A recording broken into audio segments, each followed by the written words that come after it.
Halo guys, kembali lagi bersama gua di sesi review film. By the way, apa kabar kalian semua?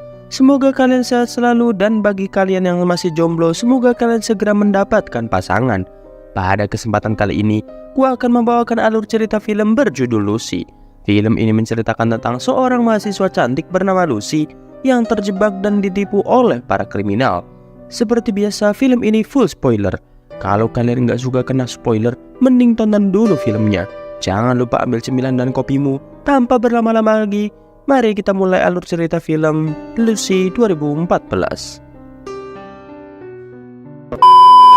Film diawali dengan memperlihatkan di tengah keramaian kota Taipei, seorang mahasiswa bernama Lucy yang sedang mengobrol dengan seorang pria yang baru seminggu dia kencani. Pria itu bernama Richard.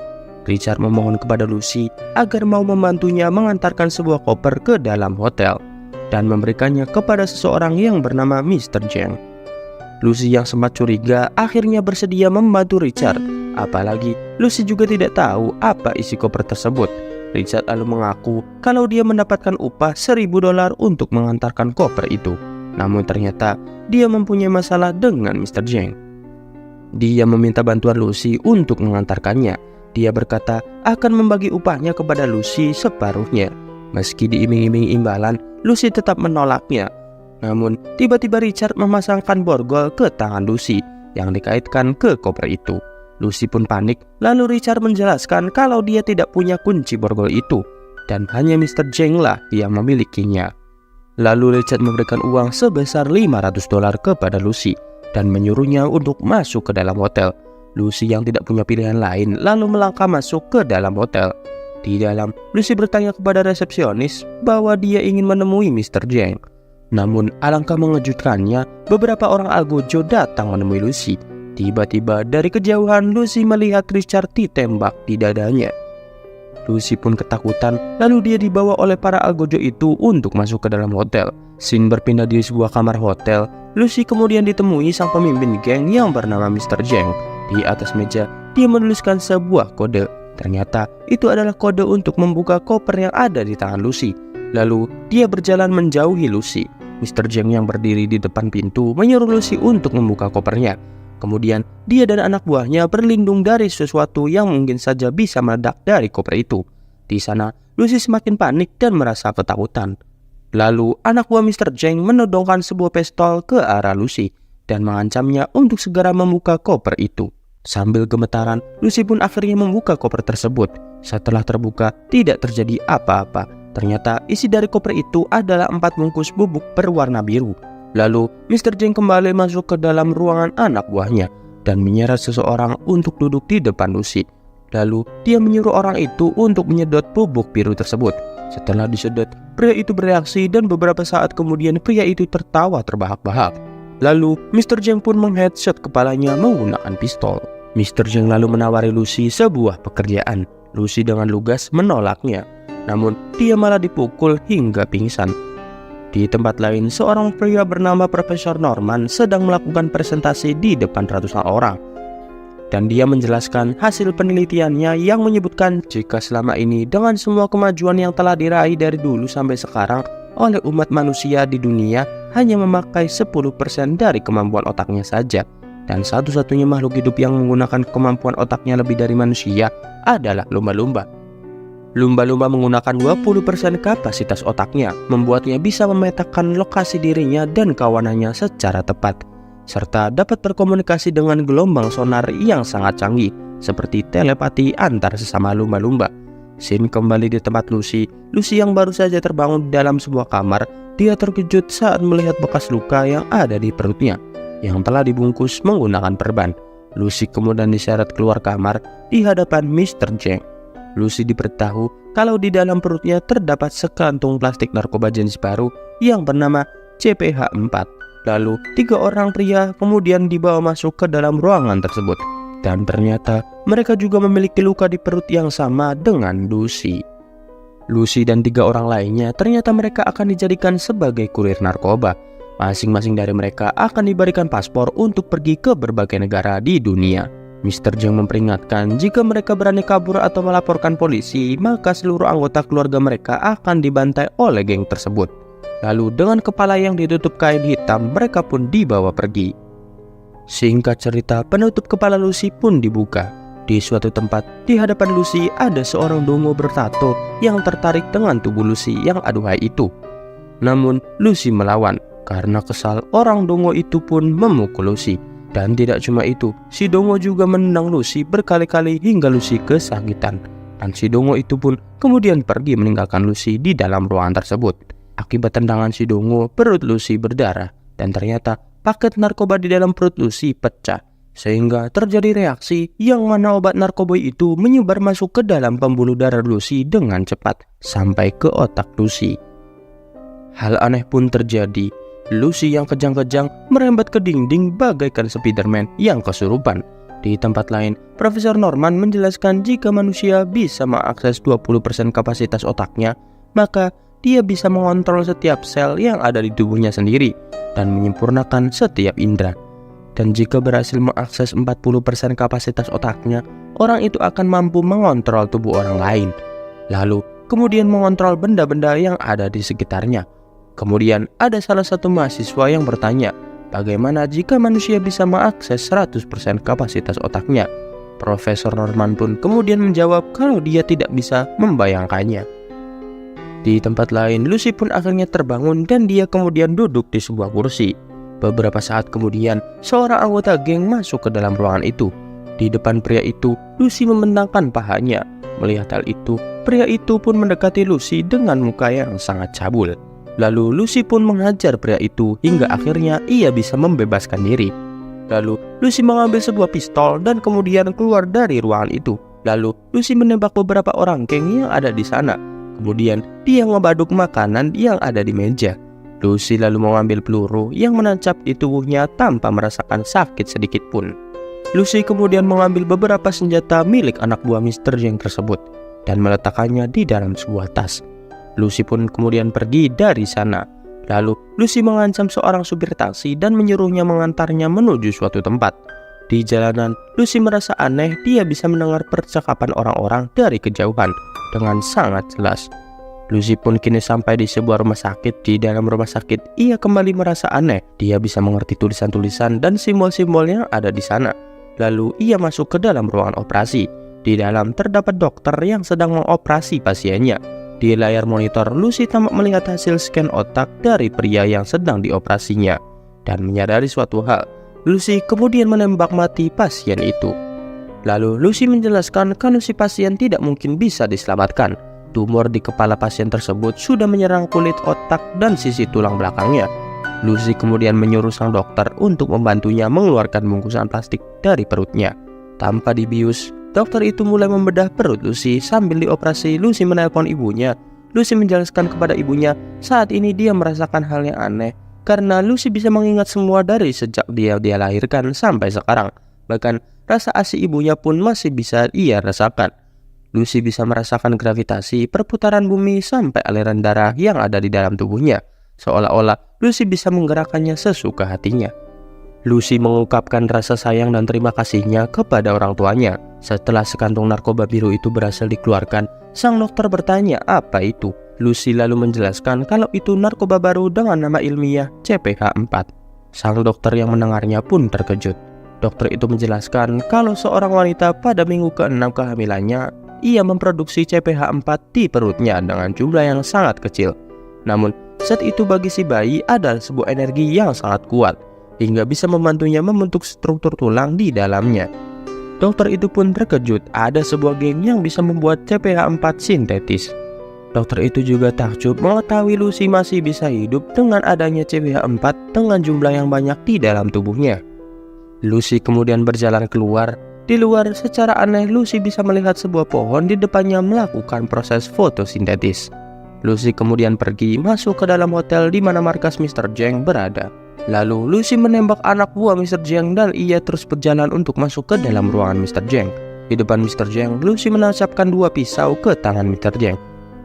Mr. Zheng pun terkejut dan kesakitan. Lalu Lucy meletakkan jarinya di kepala Mr. Zheng. Lucy bisa mengakses ingatannya. Di sana, Lucy bisa melihat paspor di mana ketiga kurir narkoba yang lain dikirim oleh Mr. Zheng. Setelah mengetahui lokasi 3 orang kurir lainnya, Lucy pun kemudian pergi. Siang harinya, Lucy pulang kembali ke kosannya dan menemui rekan sekamarnya. Lucy kemudian meminjam laptop rekannya itu dan mulai mencari tahu apa yang terjadi dengan dirinya. Lucy menemukan profil Profesor Norman yang meneliti tentang otak manusia. Lucy kemudian menelpon Profesor Norman. Lucy menjelaskan kalau dia membutuhkan bantuan. Profesor Norman tidak menyangka Lucy bisa muncul di televisi di dalam ruangan Norman berada. Lucy menjelaskan kalau sel-sel di dalam tubuhnya bereproduksi dengan sangat cepat. Lucy memperkirakan kalau dia akan mati sebentar lagi. Lucy memberitahukan saat ini dia bisa mengakses sebagian besar kapasitas otaknya. Setelah mendengar itu, Norman terkejut dan diam membisu. Dia tidak menyangka ada manusia yang benar-benar bisa mengakses lebih dari 10% kapasitas otaknya. Lucy lalu menjelaskan dia bisa mengatur metabolisme tubuhnya sendiri, dan Lucy juga mulai bisa mengendalikan orang lain. Lucy juga dapat mengendalikan gelombang magnet dan listrik. Lucy bisa mengendalikan TV, laptop, handphone, dan lain-lainnya. Tiba-tiba seluruh peralatan listrik di dalam ruangan Norman berada pun bereaksi.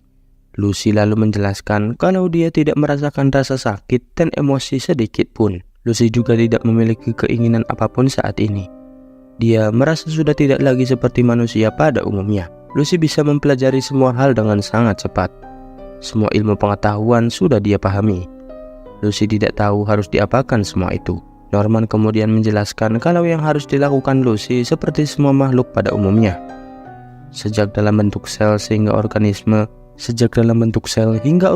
yaitu mewariskan informasi yang dia miliki. Seiringnya berjalannya waktu, Lucy kemudian menyadari suatu hal dan menjelaskan akan menemui Norman dalam 12 jam lagi. Lalu Lucy kemudian bergegas pergi ke bandara. Lucy melihat berita tentang aksinya menembak seorang pasien semalam. Akibatnya Lucy menjadi buronan. Lalu dengan kemampuannya Lucy merubah penampilan rambutnya. Lalu dia menelpon seorang petugas di dalam kepolisian Paris dan dia tahu pria itu bernama Pierre. Lucy juga tahu apa yang dia lakukan di dalam kantornya. Lucy kemudian menyuruh Pierre untuk menangkap 3 orang kurir narkoba yang baru saja tiba di Eropa. Lalu Lucy memberikan rincian lokasi kurir tersebut berada. Berkat informasi itu, anak buah Pierre berhasil menangkap ketiga kurir yang membawa narkoba tersebut. Lalu ia meminta 3 orang tersebut itu dikumpulkan di Paris. Di dalam pesawat, Lucy yang sedang mengoperasikan laptop merasakan hal aneh setelah meminum segelas ale-ale rasa apel. Lalu tubuh Lucy tiba-tiba bereaksi, giginya yang pada copot dan kulit-kulitnya Lucy mengupas. Lucy lalu berlari masuk ke dalam toilet. Di dalam toilet, tubuh Lucy mulai hancur menjadi debu. Kemudian ia mengeluarkan bubuk CPH4 dari tasnya dan memakan semuanya. Lalu terjadi reaksi di dalam tubuh Lucy. Scene beralih di dalam rumah sakit. Lucy pun terbangun. Lalu ia keluar dari kamarnya. Di depan Pierre, Lucy membuat semua orang yang ada di sana pingsan bagaikan terkena Hoshoku Haki. Semua orang pun pingsan kecuali Pierre. Lalu ia mengeluarkan peluru dari pistol Pierre. Lalu Lucy meminta untuk mengantarkannya ke tempat para kurir itu ditangkap. Di jalanan, Lucy bisa melihat sinyal telepon dari semua orang. Lucy bisa memilah-milah sinyal itu dan berhasil mendengarkan percakapan dari anak buah Mr. Cheng yang akan membobol sebuah rumah sakit, di mana terdapat 3 kurir narkoba miliknya ditahan. Lucy kemudian menyuruh Pierre untuk minggir dan mengambil alih kemudi mobil itu. Di dalam rumah sakit, beberapa anak buah Mr. Cheng sudah masuk ke dalam ruangan kurir miliknya ditahan. Di jalanan, Lucy mengemudikan mobilnya dengan barbar kayak lagi main GTA San Andreas. Di dalam rumah sakit, anak buah Mr. Cheng mulai mengeluarkan narkoba dari perut kurir itu. Sesampainya di rumah sakit, di dalam Lucy dihadang oleh beberapa anggota geng yang mendorongkan pistol ke arahnya. Lucy meminta koper yang berisi narkoba diserahkan kepadanya, namun gangster itu menolak. Lucy akhirnya membuat senjata para anggota geng itu terbang menancap di platform. Lalu dia membuat para anggota geng itu melayang. Dengan mudah Lucy mengambil koper tersebut. Lalu Lucy mengambil 1 bungkus narkoba di perut kurir yang ada di bawahnya dan terkumpullah 3 kantong CPH4 di dalam koper itu. Kemudian ia mengajak Pierre untuk mengantarkannya ke sebuah tempat. Di luar rumah sakit, Mr. Cheng melihat Lucy yang berada di dalam sebuah mobil. Ia kemudian menyuruh anak buahnya untuk mengikutinya. Lucy kini menemui Profesor Norman dan beberapa ilmuwan lainnya di dalam laboratorium sebuah kampus.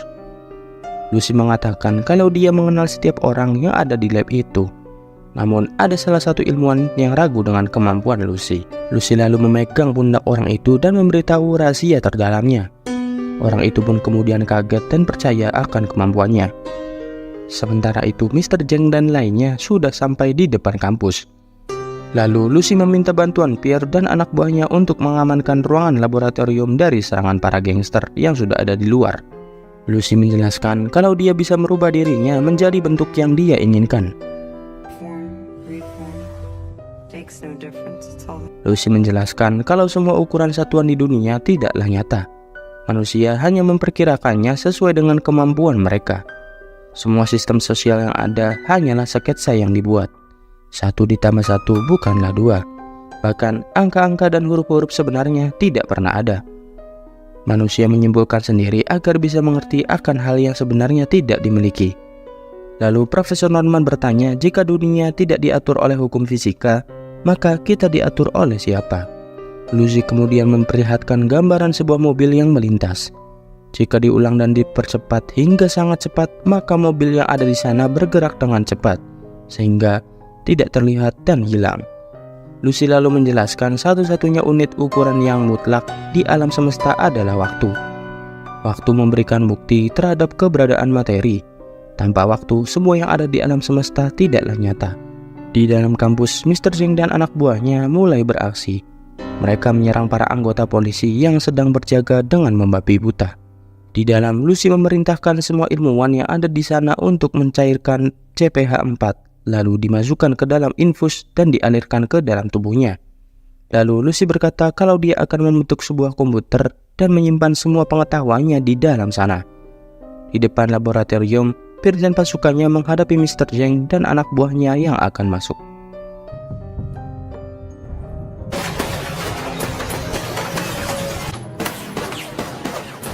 Di dalam tubuh Lucy mulai bereaksi. Lucy menyerap semua CPH4 dan terjadi hal yang luar biasa. Sementara itu di luar terjadi adu tembak antara polisi dan gangster. Di dalam kini Lucy berhasil mengakses 70% kapasitas otaknya. Dari lengan Lucy muncul benda aneh berwarna hitam. Benda itu meraih seluruh barang elektronik dan komputer di sekitarnya. Dan kini kemampuan otak Lucy sudah mencapai 80%. Lucy lalu menyingkirkan semua bentuk materi di sekitarnya, dan hanya tersisa ruangan berwarna putih saja. Benda hitam di depan Lucy kemudian memunculkan sebuah bentuk seperti komputer raksasa. Kini Lucy berhasil mengakses 90% kemampuan otaknya. Di luar ruangan, Mr. Zheng dan anak buahnya berhasil membobol ruangan laboratorium. Di saat yang sama, Lucy bisa memindahkan tubuhnya ke berbagai tempat di belahan dunia. Dengan sekejap, Lucy juga bisa menghentikan waktu dan memanipulasinya. Lucy bisa mengatur waktu untuk kembali ke masa lalu sesuai keinginannya. Lucy memundurkan waktu hingga sampai di masa dinosaurus ada. Kemudian, ia meluncur ke ruangan angkasa. Di sana, Lucy memundurkan waktu hingga awal terbentuknya tata surya. Saat ini, Lucy mengakses 99% kapasitas otaknya. Di dalam laboratorium, Mr. Zheng berjalan mendekati tubuh Lucy dan menembak tubuh Lucy yang diam tidak bergerak. Terlihat tubuh Lucy berubah warna menjadi gelap. Sementara itu, Lucy yang masih mengakses semua pengetahuan yang ada di alam semesta hingga awal penciptanya. Sampai tubuh Lucy sepenuhnya berwarna hitam dan mampu mengakses 100% kemampuan otaknya. Lucy akhirnya menghilang secara misterius. Terlihat hanya bangku kosong dan tersisa baju Lucy dan sepatu yang ia pakai sebelumnya. Mr. Zheng pun emosi dan di saat dia ingin menembak para ilmuwan yang ada di sana, tiba-tiba Pierre datang dan langsung menembak Mr. Zheng hingga tewas. Seketika beberapa saat kemudian benda hitam yang ada di sana mengeluarkan sebuah plastis. Lalu Norman mengambil plastis di situ dan benda hitam tersebut tiba-tiba hancur. Lalu Pierre bertanya di mana Lucy. Kemudian muncul tulisan di layar HP-nya yang berbunyi kalau aku ada di mana-mana. Lucy kini sudah menembus batas antara ruang dan waktu. Dan film pun tamat. Dan itulah alur cerita film dari Lucy. Meski film ini memiliki alur cerita dan ending yang di luar Nurul, tapi film ini cukup menghibur. Mimin kasih rating film ini 6,7/10. Kalau kalian suka, like aja dan jangan lupa subrek, and see you the next video. Bye bye.